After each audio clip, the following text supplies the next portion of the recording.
اس کہانی کا آغاز ایک چھوٹے سے گاؤں سے ہوتا ہے جہاں غربت اور سادگی کا ماحول تھا۔ اس گاؤں کا نام ام پور تھا، مگر حقیقت میں اس گاؤں میں نہ تو تھا اور نہ ہی سکون۔ یہاں ایک جاگیردار حاکم خان کی حکومت چلتی تھی جو گاؤں کے لوگوں پر بے حد ظلم کرتا تھا۔ حاکم خان نہایت ظالم اور خود غرض شخص تھا۔ اس نے اپنی طاقت کے زور پر گاؤں کے اکثر زمینیں ہتھیا لی تھیں اور گاؤں والے اس کے آگے بے بس ہو چکے تھے۔ حاکم خان کے پاس بے شمار دولت، زمینیں اور طاقتور لوگ تھے جو اس کے حکم پر جان دینے کو تیار رہتے تھے۔ وہ لوگوں پر بلاوجہ ٹیکس عائد کرتا، ان کی محنت کی کمائی کا بڑا حصہ خود لے لیتا اور غریبوں کو اپنے ظلم کا نشانہ بناتا تھا۔ جو کوئی بھی اس کے ظلم کے خلاف آواز اٹھاتا، اس کا انجام برا ہوتا۔ اسی گاؤں میں ایک غریب کسان عبداللہ بھی رہتا تھا جو اپنی بیوی زینب اور 2 بچوں کے ساتھ زندگی بسر کر رہا تھا۔ عبداللہ ایک نہایت محنتی اور دیندار انسان تھا، مگر اس کی زندگی مشکلات سے بھری ہوئی تھی۔ اس کے پاس کچھ زمین تھی جس پر وہ فصل اگا کر اپنے بچوں کا پیٹ پالتا تھا، مگر اس سال فصل اچھی نہیں ہوئی تھی اور عبداللہ کو قرض لینا پڑا تھا۔ اس قرض کی وجہ سے وہ اور زیادہ مشکلات میں گھر گیا تھا۔ عبداللہ کو اپنے بچوں کی پرورش کا بہت خیال تھا۔ وہ چاہتا تھا کہ ان کے لیے بہتر زندگی فراہم کرے، مگر حاکم خان کی ظلمت کی وجہ سے وہ مسلسل مشکلات میں گھر رہا تھا۔ عبداللہ اکثر اللہ سے دعا کرتا کہ اسے اس ظلم سے نجات ملے اور اس کی زندگی میں سکون آئے۔ ایک دن حاکم خان کے آدمی عبداللہ کے کھیت پر آئے اور اسے اطلاع دی کہ وہ اپنی زمین کا کرایہ ادا کرے ورنہ زمین اس سے چھین لی جائے گی۔ عبداللہ نے منت کی کہ اس سال فصل اچھی نہیں ہوئی اور وہ اگلے سال کرایہ ادا کر دے گا، مگر حاکم خان کے آدمیوں نے کوئی رعایت نہیں دی۔ وہ عبداللہ کے کھیت کو ضبط کرنے کا حکم دے کر واپس چلے گئے۔ عبداللہ کو اپنے کھیت کی ضبطی کی خبر سن کر دل بہت دکھا۔ وہ سوچ میں پڑ گیا کہ اگر کھیت چلا گیا تو وہ اپنے بچوں کا پیٹ کیسے بھرے گا۔ اس کی بیوی زینب بھی بہت پریشان تھی۔ اس نے عبداللہ کو دلاسا دیا اور کہا کہ اللہ پر بھروسہ رکھو، وہی ہمارا مددگار ہے۔ عبداللہ نے فیصلہ کیا کہ وہ گاؤں کے بزرگوں کے پاس جائے گا اور ان سے مدد طلب کرے گا۔ اس نے گاؤں کے پنچایت میں جا کر اپنی داستان سنائی۔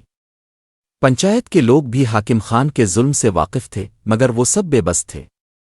حاکم خان کی طاقت کے آگے کوئی کچھ نہیں کر سکتا تھا۔ عبداللہ کی بات سن کر گاؤں کے ایک بزرگ نے اسے مشورہ دیا کہ وہ شہر جا کر عدالت میں مقدمہ دائر کرے۔ عبداللہ نے اپنے بزرگوں کے مشورے پر عمل کرتے ہوئے شہر جانے کا فیصلہ کیا۔ عبداللہ نے تھوڑے بہت پیسے جمع کیے اور شہر کی طرف روانہ ہو گیا۔ وہ شہر پہنچ کر ایک وکیل کے پاس گیا اور اپنی زمین کے مسئلے کی بات کی۔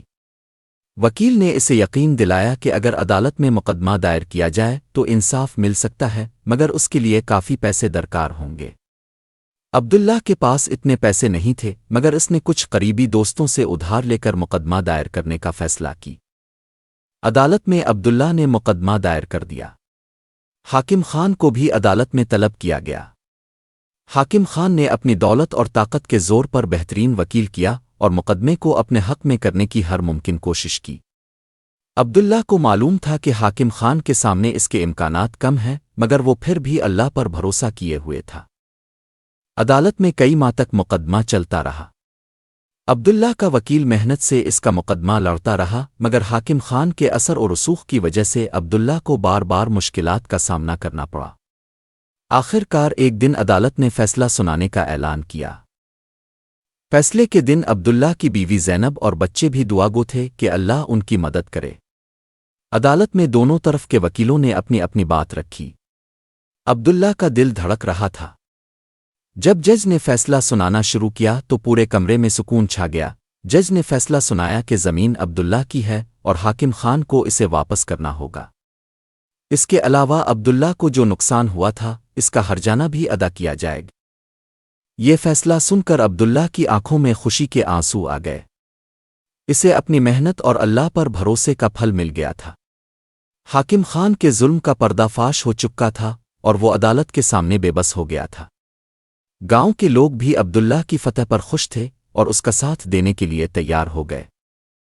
عدالت کے فیصلے کے بعد عبداللہ کو اس کی زمین واپس مل گئی۔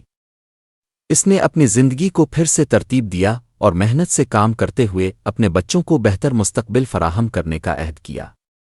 گاؤں کے لوگ بھی حاکم خان کے ظلم سے نجات پا چکے تھے اور اب ایک خوشحال زندگی گزارنے لگے تھے۔